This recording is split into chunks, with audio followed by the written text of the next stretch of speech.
Vous vous êtes certainement aperçu en faisant le plein à la pompe que les prix avaient largement augmenté. Ces derniers temps, ça n'arrête pas de semaine en semaine. Le gazole est à près d'1,49 € le litre en moyenne, une hausse de 0,8 centimes en une semaine. Ça fait plus de 10 centimes d'augmentation depuis le début de l'année. Le samplon 95, il est à 1,59 € en moyenne.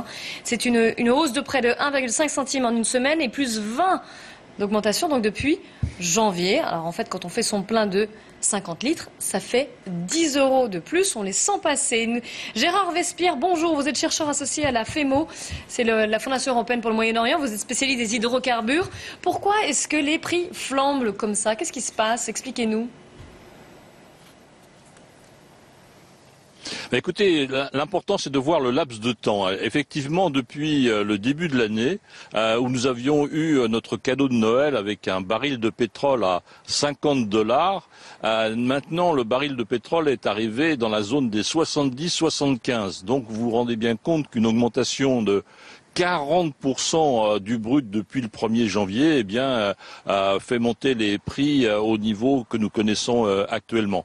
Mais à côté de ça, il y a effectivement des petites répercussions hebdomadaires ou mensuelles liées à la structure du prix du baril, c'est-à-dire l'activité pétrolière, c'est-à-dire l'économie mondiale, c'est-à-dire les activités géopolitiques. Et du côté géopolitique, effectivement, ces dernières semaines ont été très virulentes du côté du Golfe Persique, avec des attentats sur des tankers, avec des attentats sur des stations de pompage en Arabie Saoudite, menée par des proxys, comme l'on dit, de l'Iran. Donc ça a fait bouger les prix du pétrole vers les 75 $, mais maintenant les choses se sont un petit peu calmées, donc on devrait avoir une stabilité pour les jours et semaines à venir.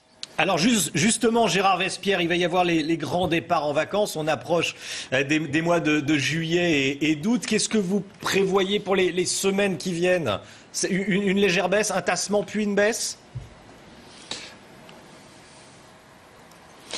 C'est très difficile à prévoir parce qu'on est maintenant dans des micro-cycles, des cycles de quelques jours. Donc effectivement, vous pouvez avoir hausses et baisses qui interviennent les unes après les autres.